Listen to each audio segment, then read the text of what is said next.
అస్సలాముఅలైకుం మళ్ళీ ఎవ్రీవన్. ఈరోజైతే నేను పన్నీర్ దమ్ బిర్యానీ చేస్తున్నానండి. దానికోసం 400 గ్రామ్స్ పన్నీర్ తీసుకున్నానండి. ఇలా క్యూబ్స్గా కట్ చేసుకొని 1 టేబుల్ స్పూన్ ఉప్పు, హాఫ్ టేబుల్ స్పూన్ కారం అండి. ఇది హోమ్ మేడ్ కారం అండి, ఎందుకు స్పైసీ ఎక్కువ ఉంటుంది కాబట్టి హాఫ్ టీ స్పూన్ వేస్తున్నానండి, సరిపోతుంది. చూడండి కలర్ కూడా ఎలా ఉందో, ఒరిజినల్ అండి, ఇంట్లో కొట్టించిన పొడి అండి ఇది. 2 టేబుల్ స్పూన్ల ఆయిల్ కూడా వేస్తున్నాను. ఆయిల్ వేయడం వల్ల ఏమంటే పన్నీర్కి మన స్పైసీ అంతా కరెక్ట్గా పట్టుకుంటుందండి. ఉప్పు కారాలు చేయబెట్టినానంటే కారం అవుతుందని చెప్పి నేను గిన్నెతోనే ఇలా ప్రెస్ చేసుకుంటున్నాను. పక్కన పెట్టుకోవాలండి. ఒక 5 to 10 మినిట్స్ చాలండి, ఎక్కువ మ్యారినేషన్ ఏం అవసరం లేదు దీనికి. దీనికోసం నేను 2 గ్లాసులు బాస్మతి రైస్ అండి, చాలా ఓల్డ్ బియ్యం అండి నాది, 1 year బ్యాక్ అండి బియ్యము. 2 ఆనియన్స్, టమోటాలు, 4-5 పచ్చిమిర్చి, హోల్ గరం మసాలా అండి, ఇలాచి, చెక్క, లవంగాలు, షాజీరా హాఫ్ టేబుల్ స్పూన్ అండి. ఇది కుంకుమ పువ్వు అండి, పాలల్లో కొద్దిగా కుంకుమ పువ్వు వేసి పెట్టుకున్నాను. హోమ్మేడ్ అల్లం వెల్లుల్లి పేస్ట్, కొంచెం పెరుగు అండి.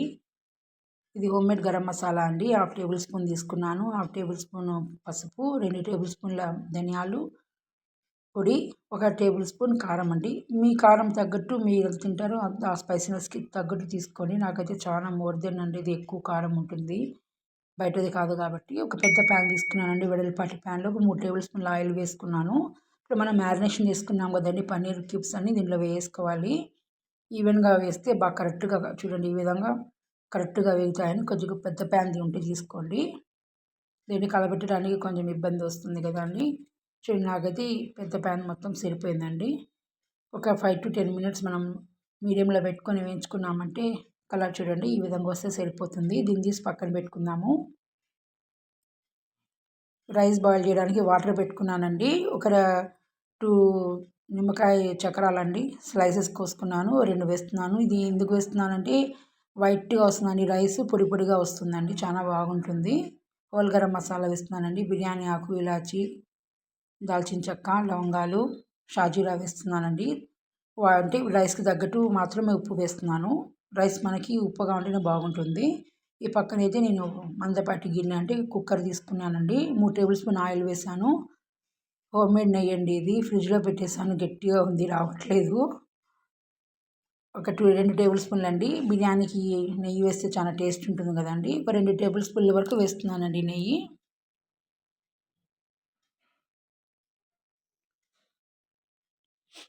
ఇప్పుడు హోల్ గరం మసాలా వేస్తున్నానండి.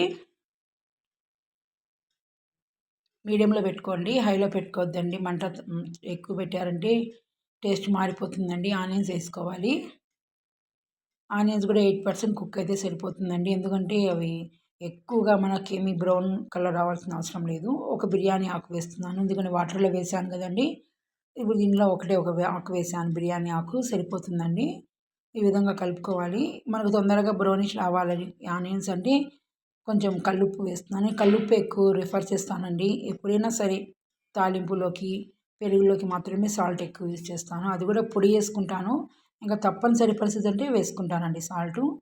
ఈ విధంగా వేసుకొని మనము మీడియంలో పెట్టుకొనేసి కుక్ చేసుకోవాలండి ఆనియన్స్. చూడండి ఈ విధంగా కలుపుకున్నామంటే తొందరగా వేగుతాయండి, ఉప్పు వేసాం కాబట్టి. చూడండి 80% కుక్ అయ్యాయని చెప్తే సరిపోతుంది అన్నాను కదండి. చూడండి 80%కి కలర్ వచ్చేసింది, చాలండి, మోర్ దెన్ అండి కలరు. ఈరోజు మీకు ఒక చిన్న టిప్ అండి, అల్లం వెల్లుల్లి పేస్ట్ మనకు కొంచెం 2 నెలలు 1.5 మంత్ అలా నిల్వ ఉండాలంటే అల్లం వెల్లుల్లి పేస్ట్ కొట్టిన తర్వాత 4 టేబుల్ స్పూన్ల ఆయిల్ అండి, చూడండి కనిపిస్తుంది కదండి. ఈ విధంగా ఆయిల్ వేసి మనం మిక్స్ చేసి పెట్టుకున్నామంటే అది పైకి వస్తుందండి, ఊరగాయకి వచ్చినట్లు. అలా వస్తే మనకి 1.5 మంత్ మనం ఫస్ట్ ఎలా కొడితే స్మెల్ కలర్ ఎలా ఉంటుందో మనకి ఎండింగ్లో ఒక స్పూన్ ఉన్నంత వరకు కూడా అలాగే ఉంటుందండి. నేనైతే ఇప్పుడు 2 గ్లాసెస్ రైస్ తీసుకున్నాను కాబట్టి నేను 2.5 వేస్తున్నానండి అల్లం వెల్లుల్లి పేస్టు. ఇది పచ్చివాసన పోయేంత వరకు ఆయిల్లో వేయించుకోవాలి. అల్లం వెల్లుల్లి పేస్ట్ చాలా బాగుంటుందండి, కలర్ కానీ టేస్ట్ కానీ ఏది మారదండి. ఈ విధంగా మనం స్టోరేజ్ చేసుకున్నామంటే 2 నిమిషాలు వేగిపోయిన తర్వాత టమోటాలు, పుదీనా, కొత్తిమీర అంతా వేసేస్తున్నానండి, పచ్చిమిర్చి.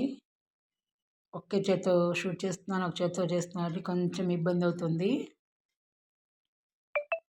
ఈ విధంగా వేసుకొని మనమంతా కలుపుకోవాలండి ఆయిల్లో. టమోటాలు కలర్ చూడండి ఎంత బాగున్నాయో, ఇప్పుడు బాగా వస్తున్నాయండి టమోటాలు. మాకైతే సమ్మర్ స్టార్ట్ అయిపోయింది హైదరాబాద్లో, మరి మీ ఊర్లలో ఎలా ఉందండి సమ్మర్ అయితే?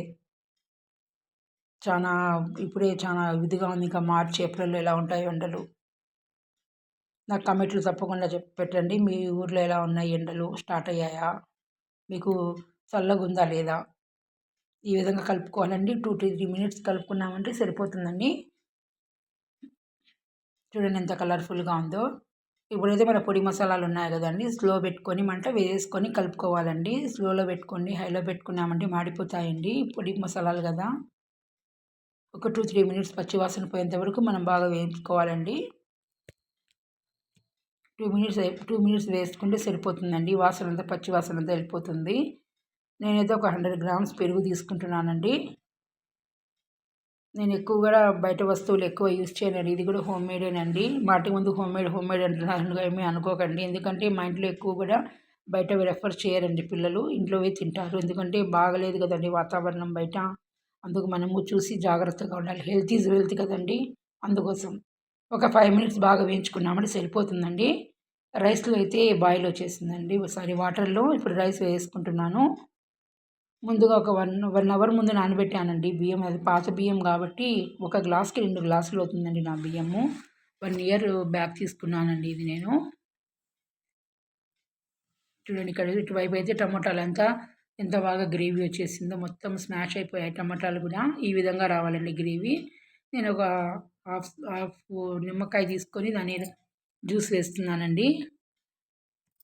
వేసి ఒక్క నిమిషం కలుపుకోవాలండి. స్లిమ్‌లో పెట్టేసేయండి మొత్తం స్టవ్‌ని. సిమ్‌లో పెట్టిన తర్వాత మనం వేయించుకున్నాం కదండీ పన్నీర్‌ని, ఆ క్యూబ్స్ మొత్తం దీంట్లో వేసుకోవాలండి.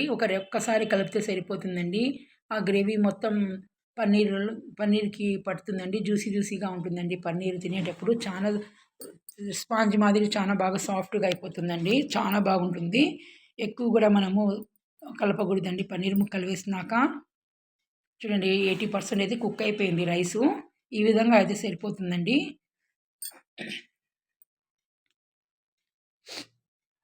ఇప్పుడు రైస్ తీసుకొని మనము ఆ పన్నీర్ మీద మొత్తం ఈక్వల్‌గా స్ప్రెడ్ చేసుకోవాలండి. మనం దమ్ ఇచ్చేటప్పుడు కింద ఒక రేకు మాదిరి ఏదైనా ఉంటే వేసి మనం కుక్కర్ పెట్టుకున్నామంటే అస్సలు ఎక్కడ కూడా మాడదండి. నీట్‌గా వస్తుందండి. చూడండి ఈ విధంగా మొత్తం నేను కింద తవా పెట్టానండి. దాని మీద మొత్తం ఈ విధంగా వేసుకున్నాను. రైస్ మొత్తం సరిపోయిందండి నాకు. కొంచెం పుదీనా వేస్తున్నాను పైన. అలాగే కొంచెం ఒక టేబుల్ స్పూన్ వరకు నెయ్యి కూడా యాడ్ చేస్తున్నానండి.